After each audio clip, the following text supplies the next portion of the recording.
പ്രിയപ്പെട്ട സഹോദരങ്ങളെ, നമ്മൾ ഇന്ന് ചിന്തിക്കുന്ന വിഷയം ഇതാണ്. ഒരു ദൈവ പൈതൽ ആഗ്രഹിക്കേണ്ട ഒരേ ഒരു കാര്യത്തെ പറ്റിയാണ്. ഹല്ലേലൂയ. ഒരു ദൈവ പൈതൽ ആഗ്രഹിക്കേണ്ട ഒരേ ഒരു കാര്യം. ഹല്ലേലൂയ.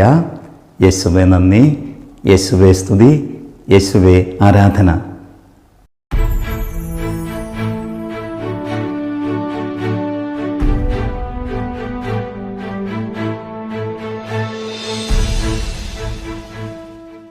പ്രിയപ്പെട്ട സഹോദരങ്ങളെ, ഒരു ദൈവ പൈതൽ ആഗ്രഹിക്കേണ്ട ഒരേ ഒരു കാര്യമാണ് ദൈവത്തിൻ്റെ പ്രിയപ്പെട്ടവനാകുക, പ്രിയപ്പെട്ടവളാകുക, ദൈവത്തിൻ്റെ വിശ്വസ്തനാകുക, വിശ്വസ്തയാകുക. ഹല്ലേലൂയ. യേശുവേ നന്ദി. അതിന് നമ്മൾ എന്ത് ചെയ്യണം?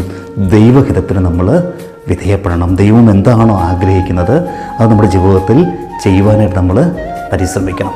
എങ്കിൽ മാത്രം നമുക്ക് ദൈവത്തിൻ്റെ പ്രിയപ്പെട്ടവനും പ്രിയപ്പെട്ടവളും ആകാനായിട്ട് സാധിക്കുകയുള്ളൂ.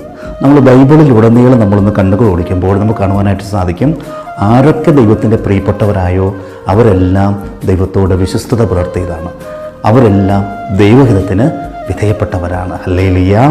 യേശുവേ നന്ദി. നമ്മൾ ഉൽപ്പത്തി പുസ്തകത്തിൽ നമ്മൾ ഒരു സംഭവം കാണും. ഉൽപ്പത്തി പുസ്തകം 12-ാം അധ്യായത്തിൽ നമ്മൾ കാണുക, പൂർവ്വപിതാവായ അബ്രാഹാമാണ്. ദൈവത്തിൻ്റെ പ്രിയപ്പെട്ടവനായിരുന്നു അബ്രാഹാം.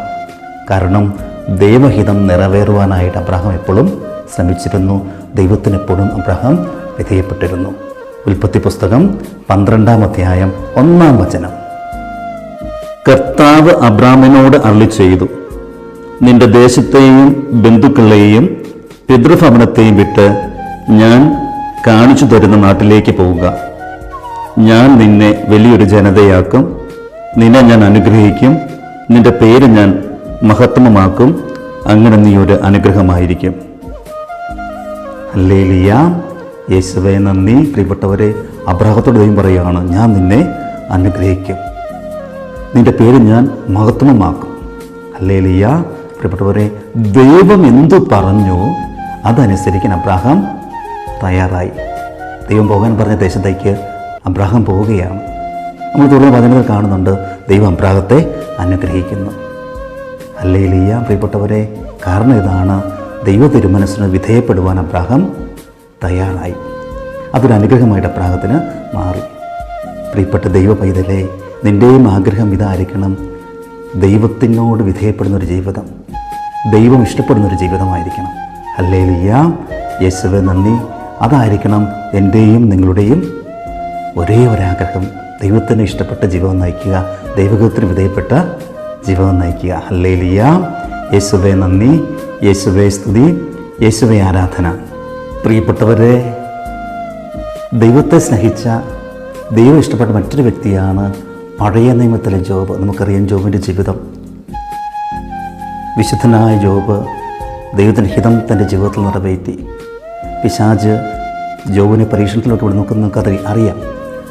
ദൈവം പിശാചിന് വിട്ടുകൊടുക്കുന്നു. അങ്ങനെ ജോബിൻ്റെ ജീവിതത്തിൽ ഒത്തിരി സഹനങ്ങൾ കടന്നു വരികയാണ്. ആടുമാടുകൾ ചാകുന്നു, മക്കൾ മരിക്കുന്നു, സമ്പത്തൊക്കെ നശിക്കുന്നു. അങ്ങനെ എല്ലാ പ്രതിസന്ധിയിലൂടെ കടന്നു പോകുന്ന ജോബ്. പക്ഷെ ജോബ് ദൈവത്തെ കുറ്റപ്പെടുത്തിയില്ല. ജോബ് ദൈവത്തെ ശപിച്ചില്ല. കാരണം ജോബ് ദൈവത്തിൻ്റെ പ്രിയപ്പെട്ടവനായിരുന്നു, ദൈവം ജോബിൻ്റെ പ്രിയപ്പെട്ടവനായിരുന്നു. ഹല്ലേലൂയ. യേശുവേ നന്ദി. ഈ പ്രതിസന്ധി ഘട്ടങ്ങളിലെല്ലാം ജോബ് പറയുന്നൊരു വചനമുണ്ട്. ജോബിൻ്റെ പുസ്തകം 1-ാം അധ്യായം 21-ാം തിരുവചനം. കർത്താവ് തന്നു, കർത്താവ് എടുത്തു, കർത്താവിൻ്റെ നാമം മഹത്വപ്പെടട്ടെ.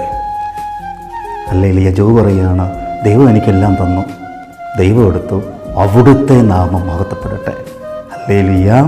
യേശുവേ നന്ദി. പ്രിയപ്പെട്ടവരെ, കർത്താവിൻ്റെ പ്രിയപ്പെട്ടവർ, കർത്താവിനെ ഇഷ്ടപ്പെടുന്നവർ, കർത്താവിൻ്റെ വിശ്വസ്തത പറയുന്നൊരു കാര്യം ഇതാണ്, ദൈവത്തിൻ്റെ നാമം മഹത്വപ്പെടട്ടെ. എല്ലാം ഉണ്ടായിരുന്നു, പക്ഷെ എല്ലാം നഷ്ടപ്പെട്ടു. പക്ഷെ അന്നോട്ടും ജോബ് പറയുകയാണ്, ദൈവത്തിൻ്റെ നാമം മഹത്വപ്പെടട്ടെ. ഹല്ലേലൂയ. പ്രിയപ്പെട്ട സഹോദരങ്ങളെ, ഇതായിരിക്കണം ഒരു ദൈവത്തിൽ പറയേണ്ടത്, ദൈവത്തിൻ്റെ നാമം മഹത്വപ്പെടട്ടെ. ഏത് സഹനങ്ങളിലും പ്രതിസന്ധികളിലും കഷ്ടതകളിലും ദൈവത്തിൻ്റെ നാമം മഹത്വപ്പെടുത്താൻ വേണ്ടി പരിശ്രമിക്കുക. ഹല്ലേലൂയ. യേശുവേ നന്ദി, യേശുവേ സ്തുതി, യേശുവേ ആരാധനയോട് പ്രിയപ്പെട്ടവരെ, ഒരു ദൈവ പൈതലിൻ്റെ ഏറ്റവും പ്രധാനപ്പെട്ട ആഗ്രഹം ദൈവത്തിൻ്റെ പ്രിയപ്പെട്ടവനാകുക, പ്രിയപ്പെട്ടവളാകുക. അതിനുവേണ്ടിയാണ് അച്ഛൻ ഈ അനേക ഉദാഹരണങ്ങളുണ്ട്, ഈ 2 ഉദാഹരണങ്ങൾ പറഞ്ഞു തന്നത്. അപ്പോൾ നമുക്കും ദൈവത്തിൻ്റെ പ്രിയപ്പെട്ടവരാകാം, ദൈവത്തിൻ്റെ നാമം നമുക്ക് മഹത്വപ്പെടുത്താം.